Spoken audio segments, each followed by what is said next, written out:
నీ మనసుకు కావలసిన మందు సమాధానం, అది నీ కాడనే ఉంది. Download and subscribe to ETV Win.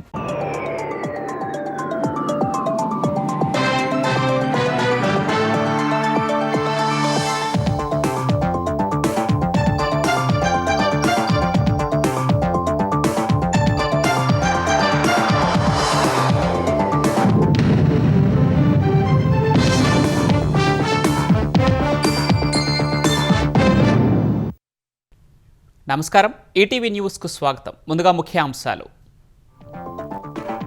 Telugu రాష్ట్రాల మధ్య ఐక్యత ముఖ్యమన్న చంద్రబాబు, కలిసి ఉంటే నదీ జలాలు సహా అన్ని సమస్యలు పరిష్కరించుకోవచ్చని స్పష్టీకరణ.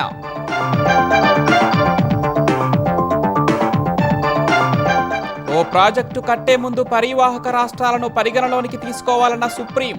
పోలవరం నల్లమల సాగర్పై విచారణ ఈ నెల 12కు వాయిదా. పోలవరం నల్లమల సాగర్ను పూర్తిగా వ్యతిరేకిస్తున్నామన్న ఉత్తమ్. సుప్రీంకోర్టులో తెలంగాణ వాదనలు బలంగా వినిపిస్తామని పునరుద్ఘాటన.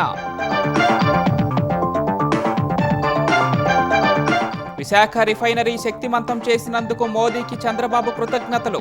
తూర్పు తీర ప్రాంతం ప్రపంచ స్థాయి రిఫైనింగ్ హబ్ అవుతుందని వెల్లడి. కోనసీమ జిల్లాలో ఓఎన్జీసీ డ్రిల్లింగ్ సైట్ వద్ద గ్యాస్ లీకేజీ. పెద్ద ఎత్తున ఎగిసి పడుతున్న మంటలు, అదుపు చేసేందుకు అధికారుల ప్రయత్నాలు. శాసన మండలిలో కవిత ఉద్వేగభరిత ప్రసంగం. బీఆర్ఎస్ నుంచి కక్ష కట్టి బయటకు పంపారని ఆక్షేపణ. ఎమ్మెల్సీగా రాజీనామా ఆమోదానికి విజ్ఞప్తి. రష్యా నుంచి భారత్ చమురు కొనుగోళ్లపై మరోసారి ట్రంప్ ఆగ్రహం. ఆపకపోతే సుంకాలు మరింత పెంచుతామని అగ్రరాజ్యాధినేత హెచ్చరిక.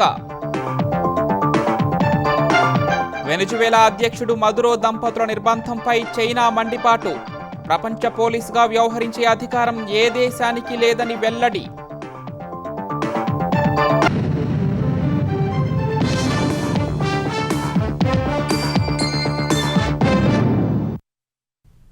తెలుగు రాష్ట్రాల మధ్య విద్వేషాలు కాదు, ఐక్యత ముఖ్యమని సీఎం చంద్రబాబు పునరుద్ఘాటించారు. ఒకరినొకరు అర్థం చేసుకుని కలిసి ముందుకు వెళ్లాల్సిన అవసరం ఉందని ప్రపంచ తెలుగు మహాసభల్లో పిలుపునిచ్చారు. ఉమ్మడి రాష్ట్రంలో తెలంగాణ ప్రాంతంలోని అనేక ప్రాజెక్టులను పూర్తి చేసినట్లు వివరించిన చంద్రబాబు, గోదావరిపై తెలంగాణలో నిర్మించే ప్రాజెక్టులను వ్యతిరేకించడం లేదని స్పష్టం చేశారు. గుంటూరులో జరుగుతున్న 3వ ప్రపంచ తెలుగు మహాసభల్లో పాల్గొన్న సీఎం చంద్రబాబు, తెలుగు జాతి నెంబర్ 1 కావాలంటే 2 రాష్ట్రాలు కలిసిమెలిసి ఉండాలని సూచించారు. తెలుగు రాష్ట్రాల మధ్య కృష్ణా, గోదావరి జల వివాదాలపై పరోక్షంగా స్పందించిన ఆయన, ఉమ్మడి రాష్ట్రంలో తెలుగుదేశం హయాంలో చేపట్టిన ప్రాజెక్టులను వివరించారు. నాగార్ సాగర్ లో ఉండే ఏదైతే కృష్ణా జలాల్ని ఆ రోజు ఆంధ్రప్రదేశ్ కు ఉపయోగించుకోవాలని ఒక పక్క SLBC తీసుకొచ్చి, ఇంకో పక్క SRBC తీసుకొచ్చి సాగునీటికి దారి చూపించిన ఏకైక నాయకుడు నందమూరి తారక రామారావు గారు. నేను కల్వకుర్తి లిఫ్ట్ ఇరిగేషన్ గాని, AMR ఎత్తిపోతుగల పథకం గాని, నెట్టింపాడు గాని ఇవన్నీ కూడా పూర్తి చేశాం కృష్ణా పైన తెలంగాణ ప్రాంతంలో. ఇంకో పక్క కృష్ణా డెల్టా మోడర్నైజేషన్ పేరుతో 20 TMC నీళ్లు పొదుపు చేసి ఆ నీటిని తెలంగాణకు కేటాయించి భీమా లిఫ్ట్ ఇరిగేషన్ కూడా పూర్తి చేశాం. గోదావరి నదిపై గుప్తా, ఆలీసాగర్, ఇంకో పక్క దేవాదులు ఎత్తిపోత పథకాలు కూడా చేపట్టాం. పోయిన సంవత్సరం దగ్గర 6282 TMC నీళ్లు గోదావరి కృష్ణాలో సముద్రంలోకి వెళ్ళాయి. గోదావరిలో నీళ్లు పుష్కరంగా ఉన్నాయి. నేను ఎప్పుడు కూడా గోదావరి నీళ్లు వాడుకుంటే ఎప్పుడు నేను అడ్డు చెప్పలేదు. విభజన తర్వాత కాళేశ్వరం ప్రాజెక్టు కట్టినప్పుడు గోదావరి పైన ఎన్ని ప్రాజెక్టులు కట్టినా పర్వాలేదు, మనకు నీళ్లు వస్తాయనే ఉద్దేశంతో నేను ముందుకెళ్లాను. తెలుగు వాళ్లు కలిసుంటే ఎన్నో సమస్యలు పరిష్కరించుకోవచ్చని చంద్రబాబు పిలుపునిచ్చారు. పోలవరం ప్రాజెక్టు పూర్తవుతుంది. కృష్ణా గోదావరి అనుసంధానం జరుగుతుంది. నా జీవితంలో ఒకటే కోరిక, ఎన్నో సంవత్సరాలుగా పోరాడుతున్నా, ఎన్నో సంవత్సరాలుగా ప్రయత్నం చేస్తున్నా, గంగా కావేరి కలవాలి, దేశంలో నీటి సమస్య పూర్తిగా పరిష్కారం కావాలనేది నా అభీష్టమని మరొక్కసారి మీ అందరికీ విజ్ఞప్తి చేస్తున్నాను. అదే సమయంలో ఆంధ్రప్రదేశ్లో ఉండే నదులన్నీ కలపాలి. తెలంగాణలో గోదావరి నీళ్లు కూడా వాడుకోవాల్సిన అవసరం ఉంటే వాడుకోవాలి. తెలుగు రాష్ట్రాల మధ్య విద్వేషాలు కాదు, సమైక్యత అవసరం. ఒకరినొకరు అర్థం చేసుకోవాల్సిన అవసరం ఉంది. అందరం కలిసి ముందుకు పోవాల్సిన అవసరం ఉంది. ఇదే సమయంలో మాతృభాష మన మూలాలకు సంకేతమని ముఖ్యమంత్రి చంద్రబాబు ఉద్ఘాటించారు. తెలుగు మహాసభల్లో చివరి రోజు గోవా గవర్నర్ అశోక్ గజపతిరాజు, కేంద్ర మంత్రి పెమ్మసాని చంద్రశేఖర్తో కలిసి చంద్రబాబు పాల్గొన్నారు. టెక్నాలజీతో తెలుగు భాషను సులువుగా కాపాడవచ్చని తెలిపారు. వందలాది భాషలున్న దేశంలో కేవలం 6 భాషలకు ప్రాచీన హోదా దక్కిందని, అందులో తెలుగు ఉండటం మనందరికీ గర్వకారణమన్నారు. తెలుగు భాష పరిరక్షణకు అందరూ కలిసి ముందుకు రావాలని పిలుపునిచ్చారు. ప్రపంచం మొత్తం మీరు చూస్తే దగ్గర 10 కోట్ల మంది తెలుగు మాట్లాడుతున్నారు. ఇలాంటి సభలు తెలుగు భాష పరిరక్షణకు గొప్పతనాన్ని చాటేందుకు ఉపయోగపడతాయి. నేను తెలుగువాడని, నాది తెలుగుదేశం అని చాటి చెప్పిన ఏకైక నాయకుడు నందమూరి తారక రామారావు గారు. భాషా ప్రయుక్త రాష్ట్రాలు రావాలని, తెలుగు మాట్లాడే వారికి ఒక రాష్ట్రం ఉండాలని పోరాడిన వ్యక్తి, ప్రాణత్యాగం చేసి మనకు తెలుగు భాషకు ఒక రాష్ట్రాన్ని ఏర్పాటు చేసిన మహనీయుడు పొట్టి శ్రీరాముల్ని మరవలేమని మరొక్కసారి మీ అందరికీ విజ్ఞప్తి చేస్తున్నా. ఈనాడు పత్రిక ద్వారా తెలుగు భాషకు ఎనలేని సేవ అందించినటువంటి రామోజీరావు గారిని జాతి మరవదని చెప్పి కూడా నేను మీకు తెలియజేస్తున్నా. ఇంతటి ఘన చరిత్ర కలిగిన మన మాతృభాషను ప్రతి ఒక్కరూ పరిరక్షించుకోవాల్సిన అవసరం ఉంది. దేశ ఇంధన భద్రతకు బలమిచ్చేలా విశాఖ రిఫైనరీ శక్తిమంతం చేసిన ప్రధాని నరేంద్ర మోదీకి సీఎం చంద్రబాబు కృతజ్ఞతలు తెలిపారు. ఈ చర్యలతో తూర్పు తీర ప్రాంతం ప్రపంచ స్థాయి రిఫైనింగ్ హబ్గా అవతరిస్తుందన్నారు. ఇంధన రంగంలో ఈ చారిత్రక అప్గ్రేడ్తో ఆంధ్రప్రదేశ్ పారిశ్రామిక మ్యాప్లో విశాఖ మరోసారి అగ్రస్థానంలో నిలిచిందన్నారు. విశాఖ రిఫైనరీ ఆధునికీకరణ ప్రాజెక్టులో భాగంగా 3 దశల పనుల్లో కీలక ఘట్టం పూర్తయిందని వెల్లడించారు. ప్రపంచంలోని అత్యంత భారీ రియాక్టర్లలో 3 కలిగిన రెసిడ్యూ అప్గ్రేడేషన్ ఫెసిలిటీని విశాఖ రిఫైనరీలో ప్రారంభించారని తెలిపారు. ఈ అప్గ్రేడ్తో ప్రాంతీయ ఇంధన అవసరాలు తీరుతాయన్నారు. ఉపాధి, పెట్టుబడులు, పారిశ్రామిక వృద్ధికి కొత్త దారులు తెరుచుకుంటాయని తెలిపారు. ఆర్యూఎఫ్కి సంబంధించి పెట్రోలియం శాఖ మంత్రి హర్దీప్ సింగ్ పూరి పోస్టుకు ధన్యవాదాలు తెలుపుతూ సీఎం రీపోస్ట్ చేశారు. హెచ్పీసీఎల్ విశాఖ రిఫైనరీలో రెసిడ్యూ అప్గ్రేడేషన్ ఫెసిలిటీ విజయవంతంతో దేశ ఇంధన భద్రత దిశగా భారత్ మరో చారిత్రక మైలురాయిని చేరిందని హర్దీప్ సింగ్ పూరి పోస్టులో తెలిపారు. ఇది ఆంధ్రప్రదేశ్లో కీలక మౌలిక వసతి ప్రాజెక్టుగా ఆత్మనిర్భర్ భారత్ లక్ష్యాలకు బలమైన పునాది వేస్తోందని చెప్పారు. ప్రధాని మోదీ నాయకత్వంలో సీఎం చంద్రబాబు సహకారంతో భారత్ ఇంధన భద్రతలో కీలక దశను చేరుకుందని వెల్లడించారు. దేశాభివృద్ధికి ఇంధనంగా మారిన ఈ ఆర్యూఎఫ్ ప్రాజెక్టుతో విశాఖ రిఫైనరీ దేశానికే గర్వకారణంగా నిలుస్తోందని తెలిపారు. ఈ మేరకు ఓ వీడియోను కేంద్ర మంత్రి పోస్ట్ చేశారు. ఆంధ్రప్రదేశ్ తలపెట్టిన పోలవరం నల్లమల సాగర్ పనులను నిలిపివేయాలని తెలంగాణ ప్రభుత్వం వేసిన పిటిషన్పై విచారణను సుప్రీంకోర్టు ఈ నెల 12కు వాయిదా వేసింది. ఈ పిటిషన్పై సుప్రీంకోర్టు ప్రధాన న్యాయమూర్తి జస్టిస్ సూర్యకుమార్ నేతృత్వంలోని ధర్మాసనం విచారణ జరిపింది. ఈ విచారణలో ఆంధ్రప్రదేశ్ వరద జలాలు మాత్రమే వాడుకుంటామని చెబుతున్నప్పటికీ కేటాయింపులకు విరుద్ధంగా నీటి వినియోగం సాధ్యం కాదని తెలంగాణ తరపు న్యాయవాది అభిషేక్ మను సింఘ్వి చెప్పారు. పోలవరం నల్లమల సాగర్పై తెలంగాణ పిటిషన్ వేసిన తర్వాత కేంద్రం ఓ కమిటీని నియమించినట్లు తెలిపారు. ఈ దశలో ఆంధ్రప్రదేశ్ ఉల్లంఘనలకు పాల్పడటానికి సిద్ధమైందనేది ఆరోపణ మాత్రమేనన్న సీజేఐ కమిటీని ఏర్పాటు చేశారని చెబుతున్నందున ఆ కమిటీ నివేదిక రానివ్వండని తెలిపారు. ఇప్పుడు ఏపీ కేవలం ప్రాజెక్టు కోసం మాత్రమే కావలసిన నివేదిక కోసమే టెండర్లు పిలవాలని చూస్తోందని సీజేఐ అన్నారు. జాతీయ ప్రాజెక్టుల విషయంలో కేంద్రానికి జ్యూరిడిక్షన్ ఉంటుందన్నారు. మరోవైపు భవిష్యత్తులో చేపట్టాలనుకున్న ప్రాజెక్టు కోసం నివేదిక రూపొందిస్తే అభ్యంతరం ఎందుకని ఏపీ తరపు సీనియర్ న్యాయవాది ముకుల్ రోహత్కి ప్రశ్నించారు. ఈ దశలో ఓ ప్రాజెక్టు ద్వారా నీటిని తీసుకువెళితే పరివాహక ప్రాంతంలోని ఇతర రాష్ట్రాల అభ్యంతరాలు పరిగణలోనికి తీసుకోవాల్సి ఉంటుందని సీజేఐ అన్నారు. ఇందుకు ఈ ప్రాజెక్టు కారణంగా ఏ రాష్ట్రానికి నష్టం జరగదని రోహత్కి తెలిపారు. ఈ ప్రాజెక్టుపై నివేదిక అధ్యయనం కోసం కేంద్రం అనుమతి తీసుకున్నట్టు తెలిపారు. తెలంగాణ కూడా గోదావరిపై అనేక ప్రాజెక్టులు నిర్మిస్తోందన్నారు. ఈ వాదనలు విన్న ధర్మాసనం తదుపరి విచారణను ఈ నెల 12కు వాయిదా వేశారు. ఆంధ్రప్రదేశ్ ప్రభుత్వం గోదావరి నుంచి నీటిని తరలించేందుకు తలపెట్టిన పోలవరం నల్లమల్ల సాగర్ ప్రాజెక్టును పూర్తిగా వ్యతిరేకిస్తున్నట్లు తెలంగాణ నీటిపారుదల శాఖ మంత్రి ఉత్తమ్ కుమార్ రెడ్డి తెలిపారు. ఇందుకు సంబంధించి మాజీ మంత్రి హరీష్ రావు చూపిస్తున్న లేఖ ఆ ప్రాజెక్టుకు సంబంధించినది కాదన్నారు. పోలవరం నల్లమల్ల ప్రాజెక్టు అంతర్రాష్ట్ర నిబంధనలకు వ్యతిరేకమని గోదావరి నదీ యాజమాన్య బోర్డుకు లేఖ రాసినట్లు ఉత్తమ్ గుర్తు చేశారు. తెలంగాణ అభిప్రాయాలను జీఆర్ఎంబీ కూడా సమర్థించినట్లు మంత్రి తెలిపారు. పోలవరం నల్లమల్ల ప్రాజెక్టును మహారాష్ట్ర, కర్ణాటక కూడా వ్యతిరేకిస్తున్నట్లు చెప్పారు. ఈ అంశంపై సుప్రీంకోర్టులో వాదనలు బలంగా వినిపిస్తామని చెప్పారు. ఈ అంశంపై దాఖలు చేసిన పిటిషన్పై విచారణను సుప్రీంకోర్టు వచ్చే సోమవారానికి వాయిదా వేసిందని తెలిపిన ఉత్తమ్ తదుపరి విచారణలో ప్రాజెక్టుపై స్టే ఇవ్వాలని కోరుతామని వివరించారు. ఈ నెల 12న జరిగే విచారణకు తాను హాజరవుతానని తెలిపారు. కేసీఆర్ దగ్గర ఉండే కొందరు వ్యక్తులు కక్ష కట్టి తనను బీఆర్ఎస్ నుంచి బయటకు పంపారని ఎమ్మెల్సీ కవిత ఆరోపించారు. ఎమ్మెల్సీగా తాను చేసిన రాజీనామాను ఆమోదించాలని మండలి చైర్మన్ను ఆమె కోరారు. ప్రత్యేక రాష్ట్ర ఉద్యమం, తెలంగాణ జాగృతి ఏర్పాటు, ఎంపీగా పోటీ చేసే క్రమం వరకు జరిగిన పరిణామాలను వివరించిన కవిత ఒక దశలో భావోద్వేగానికి గురయ్యారు. బీఆర్ఎస్లో ఎలాంటి ప్రజాస్వామ్యం లేదని ఆవేదన వ్యక్తం చేశారు. కేవలం పదవులు కావాలి రాజకీయం కోసమే టీఆర్ఎస్ పార్టీలోకి నేను వెళ్ళలేదు అధ్యక్ష. ఆనాడు టీఆర్ఎస్ పార్టీకి అవసరం, తెలంగాణ ప్రజలకు అవసరం అని చెప్పినారు కాబట్టి వెళ్ళిన అధ్యక్ష. ఏ రోల్ ఇస్తే ఆ రోల్లో డెడికేటెడ్గా తెలంగాణ ప్రజలకు పనికొచ్చేటట్టుగా చేసినాం అధ్యక్ష. తెలంగాణ రాష్ట్రం ఏర్పడ్డ తర్వాత వచ్చినటువంటి మొదటి బతుకమ్మ నుండే నా మీద రిస్ట్రిక్షన్స్ ప్రారంభమైనాయి అధ్యక్ష.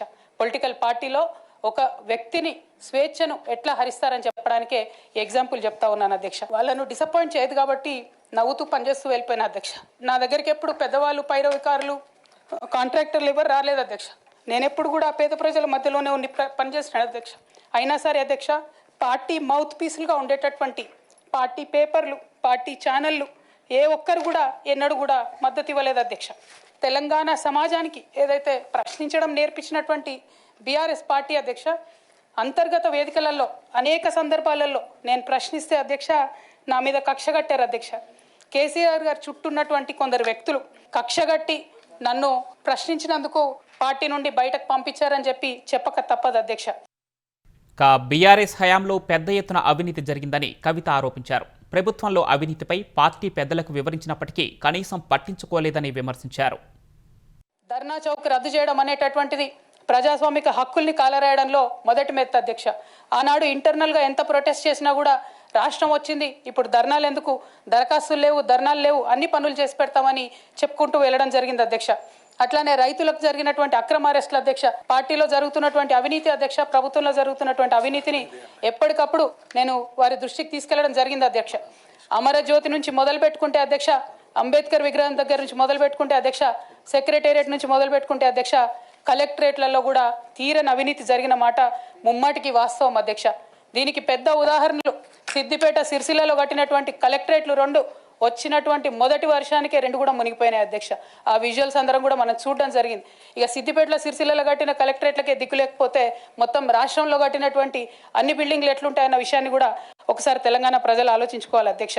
ఒక పక్క నిజం మాట్లాడే వాళ్ళను, సూటిగా మాట్లాడే వాళ్ళను, ఉన్నట్టు చెప్పే వాళ్ళను రిస్ట్రిక్ట్ చేయడమే కాకుండా ఉద్యమకారుల విషయంలో తీరని నిర్లక్ష్యం గురైంది అధ్యక్ష. అనేక సందర్భాల్లో నేను పార్టీ నాయకులని, పెద్ద నాయకులను కూడా అనేక సందర్భాల్లో అడిగిన అధ్యక్ష. వేరే విధంగా వాళ్ళకి హెల్ప్ చేయలేకపోతే కనీసం సీఎం రిలీఫ్ ఫండ్ కింద మనిషికి 10 లక్షలు ఇద్దాం, ఎక్కడోళ్ళు అక్కడ సెటిల్ అయిపోతారు అధ్యక్ష అని కూడా అడిగినాం అధ్యక్ష. అది కూడా చేయలేదు. బీఆర్ఎస్లో అంతర్గత విభేదాలను రాజకీయంగా వాడుకోవాలని కాంగ్రెస్ చూస్తోందని కవిత ఆరోపించారు. తనది ఆస్తి గొడవ కాదని ఆత్మగౌరవ పంచాయతీ అని కవిత పేర్కొన్నారు. ఎటువంటి పద్ధతి లేనటువంటి బీఆర్ఎస్ పార్టీ నుండి, ఎటువంటి నైతికత లేనటువంటి బీఆర్ఎస్ పార్టీ నుండి దూరం అవుతున్నందుకు ఇవాళ నేను చాలా సంతోషిస్తున్నా అధ్యక్ష. నేను 20 సంవత్సరాలు తెలంగాణ ఉద్యమం కోసం నేను పడ్డటువంటి శ్రమ, నేను చేసినటువంటి కష్టం గుర్తించకుండా ఉరిదీసేవాడిని కూడా అడుగుతారు అధ్యక్ష. ఈ దేశంలో అంత మంచి దేశం మనది, అయినా కూడా సస్పెండ్ చేశారంటే చాలా సంతోషిస్తున్నా అధ్యక్ష ఇవాళ నేను. అయితే కాంగ్రెస్ పార్టీ అధ్యక్ష నా సస్పెన్షన్ని పొలిటికల్గా వాడుకోవాలని ఈ బీఆర్ఎస్ పార్టీలో వచ్చినటువంటి చీలికలను వాళ్ళు ప్రమోట్ చేస్తూ ఉన్నారు అధ్యక్ష. వారు నాపై చేస్తున్న ఆరోపణ అధ్యక్ష, ఇది ఆస్తుల పంచాయతీ, ఆత్మగౌరవం పంచాయతీ కాదని చెప్తా ఉన్నారు అధ్యక్ష. ఆ లక్ష్మీ నరసింహస్వామి మీద ప్రమాణం చేసి చెప్తా ఉన్నా అధ్యక్ష. ఒక మహిళగా నాకు 2 కొడుకులు ఉన్నారు అధ్యక్ష, వాళ్ళిద్దరి మీద ప్రమాణం చేసి చెప్తా ఉన్నాను, నాది ఆస్తుల పంచాయతీ కాదు అధ్యక్ష, నాది ఆత్మగౌరవం పంచాయతీ. నేను ఏ విషయమైనా నిలదీసి అడిగినా అధ్యక్ష, రేపు కూడా అడుగుతా అధ్యక్ష. అందులో ఎట్టి పరిస్థితులలో కాంప్రమైజ్ అయ్యే విషయమే లేదు అధ్యక్ష. కోనసీమ జిల్లా ఇరుసు మండలం ఓఎన్జీసీ డ్రిల్ సైట్ నుంచి గ్యాస్ లీక్ అయింది. పెద్ద ఎత్తున మంటలు ఎగిసిపడుతూ ఉండగా కొబ్బరి తోటలు దగ్ధమవుతున్నాయి. ఇరుసు మండలం మధ్యాహ్నం 12:30 గ్యాస్ లీక్ అయినట్లు స్థానికులు తెలిపారు. గ్యాస్ లీక్తో 100 అడుగులకు పైగా మంటలు ఎగిసిపడుతున్నాయి. ఘటనా స్థలాన్ని పరిశీలించిన తహసీల్దార్ స్థానిక ప్రజలను అప్రమత్తం చేశారు. వెంటనే ప్రజలు గ్రామాన్ని ఖాళీ చేశారు.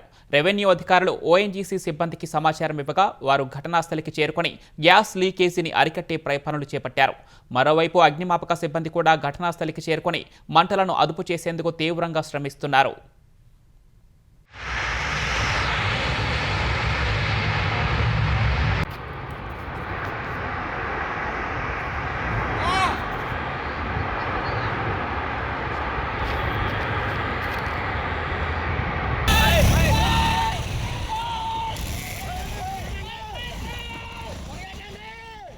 అమెరికా వాషింగ్టన్లో జరిగిన రోడ్డు ప్రమాదంలో ఆంధ్రప్రదేశ్కు చెందిన దంపతులు మృతి చెందారు. కారు ప్రమాదంలో పాలకొల్లుకు చెందిన కొటికలపూడి కృష్ణకిషోర్, ఆయన భార్య ఆశ మరణించారు. కృష్ణకిషోర్ కుమారుడు, కుమార్తె తీవ్ర గాయాలతో ఆసుపత్రిలో చికిత్స పొందుతున్నారు. కృష్ణకిషోర్ 10 ఏళ్లుగా అమెరికాలో సాఫ్ట్వేర్ ఇంజనీర్గా పనిచేస్తున్నారు. 10 రోజుల క్రితం పాలకొల్లు వచ్చి తిరిగి అమెరికాకు వెళ్లారు. మార్గం మధ్యలో దుబాయ్లో నూతన సంవత్సర వేడుకలు జరుపుకున్నారు. అనంతరం అక్కడి నుంచి అమెరికా చేరుకున్న కిషోర్ కుటుంబ సభ్యులు వాషింగ్టన్ వెళ్లే విమానాన్ని అందుకోలేకపోవడం వల్ల రోడ్డు మార్గంలో కారులో బయలుదేరారు. ఈ క్రమంలో జరిగిన ప్రమాదంలో కిషోర్ దంపతులు అక్కడికక్కడే మృతి చెందారు. 10 రోజుల క్రితం తమతో గడిపి వెళ్లిన కుమారుడు, కోడలు ఇక లేరన్న వార్త తెలుసుకున్న వృద్ధ దంపతులు దుఃఖ సాగరంలో మునిగిపోయారు. అమెరికాలో హైదరాబాద్ యువతి దారుణ హత్యకు గురైంది. మేరీల్యాండ్లో ఉన్న కొలంబియాలో 27 ఏళ్ల నిఖితా గొడిశాల అనే యువతి అనుమానాస్పద స్థితిలో హత్యకు గురైంది. తన ఒకప్పటి మిత్రుడు అర్జున్ శర్మ అపార్ట్మెంట్లో నిఖిత మృతదేహం పోలీసులకు లభ్యమైంది. అయితే అంతకుముందే అతడు దేశం విడిచి పారిపోయాడు. కొత్త సంవత్సర వేడుకల తర్వాత నుంచి నిఖిత కనిపించడం లేదని జనవరి 2న అర్జున్ పోలీసులకు ఫిర్యాదు చేశాడు. అదే రోజు అతడు భారత్ పారిపోయినట్లు హోవార్డ్ కౌంటీ పోలీసులు గుర్తించారు. అనంతరం సెర్చ్ వారెంట్ జారీ చేసిన పోలీసులు అతడి అపార్ట్మెంట్ను తనిఖీ చేయగా నిఖిత మృతదేహం ఉన్నట్లు గుర్తించారు. ఆమె శరీరంపై గాయాలున్నాయి. డిసెంబర్ 31నే నిఖితను అర్జున్ హత్య చేసినట్లు దర్యాప్తులో తేలింది. అయితే హత్యకు కారణాలు తెలియరాలేదు. భారత్కు పరారైన అర్జున్ కోసం అమెరికా ఫెడరల్ అధికారులు విజ్ఞప్తిపై ఇంటర్పోల్ పోలీసులు తమిళనాడులో అదుపులోకి తీసుకున్నారు. అమెరికాలో నిఖితా గొడిశాల హత్యకు గురవడంతో హైదరాబాద్లో ఉండే ఆమె కుటుంబం శోకసంద్రంలో మునిగింది. ఈ అంశంపై స్పందించిన నిఖిత తండ్రి ఆనంద్ తన కుమార్తెకు అర్జున్ శర్మతో ఎలాంటి సంబంధం లేదని తెలిపారు. ఇరువురు కేవలం స్నేహితులు మాత్రమేనని తెలిపారు. గతంలో ఇద్దరు వారి స్నేహితులతో కలిసి ఒకే ఇంట్లో ఉన్నారన్న ఆనంద్ డబ్బు విషయంలో జరిగిన గొడవ వల్లే అర్జున్ శర్మ తన కుమార్తె నిఖితను హత్య చేశాడని చెప్పారు. కేంద్ర రాష్ట్ర ప్రభుత్వాలు స్పందించి నిఖిత మృతదేహాన్ని హైదరాబాద్కు తీసుకురావాలని కోరుతున్నారు. తెలంగాణలో 1 కోటి మంది మహిళలను కోటీశ్వర్లను చేయాలనే లక్ష్యం దిశగా కాంగ్రెస్ ప్రభుత్వం అడుగులు వేస్తోందని మంత్రి సీతక్క పునరుద్ఘాటించారు. అతివలకు ఆర్థిక భరోసా కల్పించాలనే సంకల్పంతో ఇప్పటి వరకు 250 ఇందిరా మహిళా శక్తి క్యాంటీన్లను ఏర్పాటు చేశామని వెల్లడించారు. అసెంబ్లీ ప్రశ్నోత్తరాల్లో ఎమ్మెల్యేలు బాలునాయక్, పాయల్ శంకర్ మహిళా సంఘాల బలోపేతంపై అడిగిన ప్రశ్నలకు సీతక్క సమాధానమిచ్చారు. మేడారంలో 500 దుకాణాల కోసం మహిళా సంఘాలకు బ్యాంకుల ద్వారా ఆర్థిక సాయం అందిస్తున్నట్లు వెల్లడించారు. 15 ఏళ్లు దాటిన అమ్మాయిలకు కూడా మహిళా సంఘాల్లో చోటు కల్పిస్తున్నామని వివరించారు. ఇప్పటికే 200కు పైగా మండల సమైక్యలకు బస్సులు అందించామన్న సీతక్క దీని ద్వారా మండల సమైక్యలకు ప్రతి నెల 70,000 ఆదాయం సమకూరుతోందని తెలిపారు. 250 క్యాంటీన్లను ఇప్పటివరకు ఏర్పాటు చేయడం జరిగింది అధ్యక్ష. షెఫ్ శిక్షణ, క్యాంటీన్ల నిర్వహణపై ఒక్కొక్కరికి 22,300 రూపాయల వ్యయంతో హైదరాబాద్లోని జాతీయ పర్యాటక ఆతిథ్య నిర్వహణ సంస్థ ఆధ్వర్యంలో శిక్షణ ఇవ్వడం జరుగుతూ ఉంది అధ్యక్ష. అదేవిధంగా అత్యవసర మౌలిక సదుపాయాలు, యుటిలిటీతో పాటు ప్రభుత్వ సంస్థల్లో ఉచితంగా స్థలాన్ని కూడా కల్పించడం జరుగుతుంది అధ్యక్ష. వడ్డీ లేని రుణాల కింద నిర్వహణ, పెట్టుబడి కోసం ఎస్హెచ్జి సభ్యులకు రుణాలు అందించడం జరుగుతుంది అధ్యక్ష. పట్టణ ప్రాంతాల్లో ఇదివరకే 130 IMS క్యాంటీన్లను ఏర్పాటు చేయడం జరిగింది అధ్యక్ష. మరిన్ని క్యాంటీన్లను కూడా దశల వారీగా ఏర్పాటు చేయాలని యోచిస్తున్నాం అధ్యక్ష. 60 ఏళ్లు దాటినటువంటి వాళ్ళను కూడా మహిళా సంఘంలో తీర్చుకుంటున్నాం. వృద్ధ సంఘాలను కూడా ఏర్పాటు చేసి వారికి అన్ని రకాలుగా అండగా ఉంటున్నాం అధ్యక్ష. తెలంగాణలో బీసీల సంక్షేమానికి తమ ప్రభుత్వం కట్టుబడి ఉందని బీసీ సంక్షేమ శాఖ మంత్రి పొన్నం ప్రభాకర్ స్పష్టం చేశారు. శాసన మండలిలో సభ్యులు అడిగిన ప్రశ్నకు ఈ మేరకు సమాధానమిచ్చిన మంత్రి బలహీన వర్గాలకు సంబంధించి 11,000 కోట్లు కేటాయిస్తే 2,400 కోట్లు ఖర్చు చేశామని తెలిపారు. గత ప్రభుత్వం సృష్టించిన ఆర్థిక సంక్షోభం వల్లే ఇప్పుడు ఇబ్బందులు ఉన్నాయన్నారు. విదేశీ విద్య ఉపకార వేతనాలను పెంచామన్న మంత్రి గత ప్రభుత్వం గురుకులాలు ఏర్పాటు చేసినప్పటికీ భవనాలు నిర్మించలేదన్నారు. బీసీ సప్లాన్ కింద కేటాయించిన నిధులను ఖర్చు చేస్తామని స్పష్టం చేశారు. కులగణన ప్రకారంగా పథకాలు అమలు చేస్తామని మంత్రి వెల్లడించారు. ప్రభుత్వం తరఫునే తొందరలోనే ఒక బలహీన వర్గాల ప్రజాప్రతినిధులు సమావేశం ఏర్పాటు చేసి అందులో తీసుకోవాల్సిన చర్యలు, కేటాయించబడ్డ బడ్జెట్, ఖర్చు అవుతున్నటువంటి పద్ధతి, ఇంకా ఖర్చు చేయాల్సిన అవసరాలు, ఇంకా తీసుకోవాల్సిన కార్యాచరణకు సంబంధించి తప్పకుండా ఒక ప్రణాళిక తీసుకుంటాం. విదేశీ విద్య ఒక పెట్టుబడి, బలహీన వర్గాలకు సంబంధించి విదేశాల్లో ఉన్నత విద్యను అభ్యసించుకొని చాలా బాగుపడతాయి కుటుంబాలు అనేటువంటి ఆలోచనతోటి 300 డబల్ కంటే ఎక్కువగా 700కు చేయడం జరిగింది. తెలంగాణ ఫోన్ అక్రమ ట్యాపింగ్ వ్యవహారంలో మాజీ మంత్రి హరీష్ రావుకు సుప్రీంకోర్టులో ఊరట లభించింది. ఈ కేసులో కీలక నిందితుడు రాధాకృష్ణరావు సహా హరీష్ రావుకు వ్యతిరేకంగా ప్రభుత్వం దాఖలు చేసిన వేర్వేరు పిటిషన్లను అత్యున్నత న్యాయస్థానం కొట్టివేసింది. రాధాకృష్ణరావు, హరీష్ రావుపై దాఖలైన ఎఫ్ఐఆర్ను గతంలో హైకోర్టు కొట్టివేయగా తెలంగాణ ప్రభుత్వం సుప్రీంకోర్టులో సవాల్ చేసింది. దీనిపై విచారణ చేపట్టిన జస్టిస్ బివి నాగరత్న ధర్మాసనం ఈ వ్యవహారంలో గత పిటిషన్ను కొట్టివేసినట్లు గుర్తు చేసింది. ఈ 2 పిటిషన్లలోనూ జోక్యం చేసుకోబోమని స్పష్టం చేసింది. రాష్ట్ర ప్రభుత్వాలు అత్యవసరమైన విద్య, వైద్యాన్ని ఉచితంగా ఇస్తే సరిపోతుందని, అలా చేస్తే ప్రజలపై అప్పుల భారం తగ్గుతుందని మాజీ ఉపరాష్ట్రపతి వెంకయ్యనాయుడు అన్నారు. గుంటూరు జిల్లా కొర్నేపాడు రైతు నేస్తం ఫౌండేషన్ 10వ వార్షికోత్సవంలో పాల్గొన్న ఆయన కేంద్ర రాష్ట్ర ప్రభుత్వాలు రైతుల అభివృద్ధికి కృషి చేయాలన్నారు. రైతులు వేరే వృత్తి వైపు మళ్లకుండా జాగ్రత్తలు తీసుకోవాలని తెలిపారు. ప్రభుత్వాలు అనుచిత ఉచితాలపై నియంత్రణ పెట్టాల్సిన అవసరం ఉందని తెలిపారు. స్త్రీలు ఎవరూ ఉచితంగా బస్సు కావాలని అడగలేదన్న ఆయన ఇచ్చారు కాబట్టే మహిళలు ప్రయాణిస్తున్న తెలిపారు. పేదలకు మాత్రమే ఉచిత బస్సు సౌకర్యం కల్పించాలని సూచించారు. జనం ఇంత ముందులాగా ఖాళీ లేరు. చంద్రబాబు నాయుడు, రేవంత్ రెడ్డి, దేశంలో ఉన్న ముఖ్యమంత్రులు అందరూ ఫ్రీ, అన్ని ఫ్రీ వస్తున్నప్పుడు పని ఎందుకు చేయాలి చెప్పండి? అంత ఆర్థిక పరిస్థితి బాగుందా? రాష్ట్ర ఆదాయం, రాష్ట్ర బడ్జెట్ అంత బాగుందా? తెలంగాణ బడ్జెట్ అంత బాగుందా? ఈ 2 రాష్ట్రాలే కాదు, ఉన్నాం కాబట్టి మాట చెప్తున్నాను. మిగతా రాష్ట్రాల్లో కూడా ఆ అభిప్రాయం ప్రకారం తక్కువ సమయం ఉంది కాబట్టి కేవలం విద్య కోసం, చదువు కోసం, అలాగే వైద్యం కోసం మాత్రమే ఫ్రీగా ఇవ్వాలి. మిగతా ఫ్రీగా అన్ని ఎంత తొందరగా రద్దు చేస్తే అంత తొందరగా రాష్ట్రాలు బాగుపడతాయి. లేకపోతే మనకేమో తెలవదు. మన నెలకు అప్పులు చేస్తున్నారు, ప్రతి నెల అప్పులు చేస్తున్నారు. ఈ అప్పులు ఎవరు కట్టాలి? కాబట్టి మనము ఆర్థిక భారాన్ని తగ్గించుకోవాలంటే ఏది అవసరమో వైద్యము. ఇవాళ వైద్యం ఎంత ఖర్చు అవుతుందో ఆసుపత్రికి పోతే చెప్పనవసరం లేదు. పేదవాళ్ళు సగం మంది దాంతోనే నిస్పృహానికి కుంగిపోతున్నారు. శ్రీ సత్యసాయి జిల్లా తనకల్లు పోలీస్ స్టేషన్ సమీపంలో వ్యక్తి దారుణ హత్యకు గురయ్యాడు. తనకల్లు పోలీస్ స్టేషన్ ఎదుట ఈశ్వరప్ప అనే వ్యక్తిని దుండగులు కొడవళ్లతో నరికి హత్య చేశారు. వివాహేతర సంబంధం అనుమానంతో హత్య చేసినట్లు పోలీసులు చెబుతున్నారు. నిందితులు హరి, చెన్నప్పను అదుపులోకి తీసుకున్నారు. రష్యా నుంచి చమురు కొనుగోలు చేస్తున్న భారత్పై అమెరికా అధ్యక్షుడు డొనాల్డ్ ట్రంప్ మరోసారి ఆగ్రహం వ్యక్తం చేశారు. రష్యా చమురు అంశంలో భారత్ తమకు సహకరించకపోతే సుంకాలను పెంచుతానని బెదిరింపులకు దిగారు. ప్రధాని నరేంద్ర మోదీ చాలా మంచి వ్యక్తి అన్న ట్రంప్ తాను సంతోషంగా లేనన్న విషయం ఆయనకు తెలుసునని వ్యాఖ్యానించారు.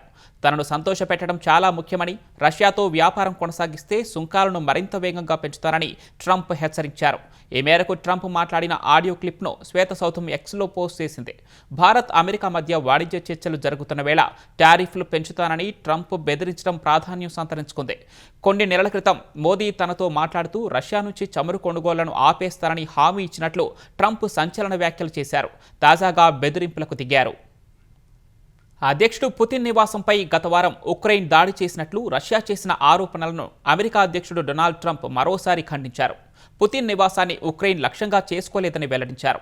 ఈ విషయాన్ని అమెరికా జాతీయ భద్రతా అధికారులు నిర్ధారించారని ట్రంప్ తెలిపారు. ఫ్లోరిడా నుంచి వాషింగ్టన్ బయలుదేరే ముందు విలేకరులతో మాట్లాడిన ట్రంప్ పుతిన్ నివాసంపై దాడి ఘటనను తాను నమ్మడం లేదన్నారు. తన నివాసంపై దాడి జరిగిందని పుతిన్ చెప్పారని, తమ అధికారులు ఇచ్చిన సమాచారం తర్వాత దానిని తాను నమ్మడం లేదని వ్యాఖ్యానించారు. గత వారం నోవ్గోరోడ్ ప్రాంతంలోని పుతిన్ నివాసంపై 91 దీర్ఘశ్రేణి డ్రోన్లతో ఉక్రెయిన్ దాడి చేసిందని రష్యా ఆరోపించింది. దీనిని ఉగ్రదాడిగా పేర్కొన్న మాస్కో ఉక్రెయిన్పై సరైన సమయంలో దాడి చేసే హక్కు తమకు ఉందని పేర్కొంది. అయితే ఈ వ్యాఖ్యలను ఉక్రెయిన్ ఖండించింది. ఇదంతా అవాస్తవమని వెల్లడించింది. జమ్మూ కాశ్మీర్పై బ్రిటన్ ఎంపీ బాబ్ బ్లాక్మన్ కీలక వ్యాఖ్యలు చేశారు. పాక్ ఆక్రమిత కాశ్మీర్ పీఓకే సహా జమ్మూ కాశ్మీర్ మొత్తాన్ని భారత్లో విలీనం చేయాలని బ్లాక్మన్ వ్యాఖ్యానించారు. జైపూర్లో జరిగిన హైటీ కార్యక్రమంలో పాల్గొన్న బ్రిటన్ ఎంపీ ఈ మేరకు కేంద్ర ప్రభుత్వానికి సూచించారు. కశ్మీర్ను పాక్ ఆక్రమించడాన్ని తాను గతంలోనూ వ్యతిరేకించానని ఎప్పటికీ వ్యతిరేకిస్తూనే ఉంటానన్నారు. ఆర్టికల్ 370 రద్దును 1992లో కశ్మీరీ పండితుల వలసల కంటే ముందే చేపట్టాల్సిందని అభిప్రాయం వ్యక్తం చేశారు. పీఓకేలో పాక్ ఉగ్రవాదాన్ని విస్తరిస్తూ ఉండటం సరైన చర్య కాదన్నారు. భారత సరిహద్దుల్లో ఉగ్రవాదాన్ని విస్తరిస్తే ఇరు దేశాల మధ్య కొనసాగుతున్న కాల్పుల విరమణ ఒప్పందం ఉల్లంఘనకు గురయ్యే అవకాశం ఉంటుందని పాకిస్తాన్ను హెచ్చరించారు. వెనిజువేలా అధ్యక్షుడు నికోలస్ మదురో ఆయన భార్యను అమెరికా నిర్బంధించడంపై చైనా తీవ్ర ఆగ్రహం వ్యక్తం చేసింది. ఇలాంటి ఏకపక్ష వేధింపులు ఈ మధ్యకాలంలో ఎక్కువయ్యాయని మండిపడింది. బీజింగ్లో జరిగిన చైనా పాకిస్తాన్ విదేశాంగ మంత్రుల వ్యూహాత్మక చర్చల్లో మాట్లాడిన చైనా విదేశాంగ మంత్రి వాంగ్ యీ ప్రస్తుతం అంతర్జాతీయంగా పరిస్థితులు అస్థిరంగా ఉన్నాయని ఆందోళన వ్యక్తం చేశారు. వెనిజువేలా పరిణామాలపై అంతర్జాతీయ సమాజం దృష్టి సారించిందన్నారు. బలవంతపు బలప్రయోగాన్ని చైనా ఎప్పుడూ వ్యతిరేకిస్తుందని చెప్పారు. ఓ దేశం తమ ఇష్టాలను ఇంకో దేశంపై బలవంతంగా రుద్దకూడదని పరోక్షంగా అమెరికాకు హితవు పలికారు. ప్రపంచ పోలీస్ లేదా అంతర్జాతీయ న్యాయమూర్తిగా వ్యవహరించే అధికారం ఏ దేశానికి లేదని వాంగ్ యీ స్పష్టం చేశారు. అంతర్జాతీయ న్యాయమూర్తినంటూ తమను తాము సమర్థించుకోవటం సరికాదన్నారు. అంతర్జాతీయ చట్టాలు దేశాల సార్వభౌమత్వాన్ని రక్షించాలని కోరారు. అన్ని దేశాల సార్వభౌమత్వాన్ని గౌరవించినప్పుడే ప్రపంచ శాంతి సాధ్యమవుతుందని వాంగ్ యీ పేర్కొన్నారు. దేశ అణుసామర్థ్యాన్ని మదింపు చేసేందుకు హైపర్సోనిక్ క్షిపణిని పరీక్షించినట్లు ఉత్తర కొరియా ప్రకటించింది. అధినేత కిమ్ జోంగ్ ఉన్ ఈ క్షిపణి పరీక్షలను స్వయంగా పర్యవేక్షించినట్లు ఉత్తర కొరియా ప్రభుత్వ వార్తా సంస్థ KCNA వెల్లడించింది. అందుకు సంబంధించిన చిత్రాలను విడుదల చేసింది. ఈ సందర్భంగా దేశ అణుయుద్ధ నిరోధక శక్తిని బలోపేతం చేయాల్సిన అవసరాన్ని కిమ్ జోంగ్ ఉన్ గట్టిగా చెప్పారని పేర్కొంది. ఆయుధ వ్యవస్థలను నిరంతరం ఆధునీకరించుకోవాలని పేర్కొన్నట్లు KCNA వెల్లడించింది. దక్షిణ కొరియా అధ్యక్షుడు లీ జే మ్యూంగ్ చైనా అధినేత జిన్పింగ్తో భేటీకి ముందు ఉత్తర కొరియా ఈ పరీక్షలు జరపడం ప్రాధాన్యం సంతరించుకుంది. ఇటీవల దీర్ఘశ్రేణి క్రూజ్ క్షిపణులను కూడా ఉత్తర కొరియా పరీక్షించింది. జమ్మూ కాశ్మీర్లోని సోన్మార్గ్లో భారీగా మంచు కురుస్తోంది. ఈ కారణంగా ఆ ప్రాంతమంతా తెల్లటి మంచుతో వింటర్ వండర్ ల్యాండ్గా మారింది. ఆ అందమైన మంచు దృశ్యాలను చూసేందుకు దేశ నలుమూలల పర్యాటకులు సోన్మార్గ్కు క్యూ కడుతున్నారు. పర్యాటకుల రాకతో సోన్మార్గ్ సందడిగా మారింది. పర్యాటకుల కోసం స్నో మొబైలింగ్, స్నో బైకింగ్ వంటి రైడ్లు సహా ఇతర వినోదాలు ఏర్పాటు చేశారు. పర్యాటకుల రాకతో అక్కడి వ్యాపారం జోరందుకోవడంపై స్థానికులు సంతోషాన్ని వ్యక్తం చేస్తున్నారు. ఈటీవీ న్యూస్ సమాప్తం. నమస్కారం.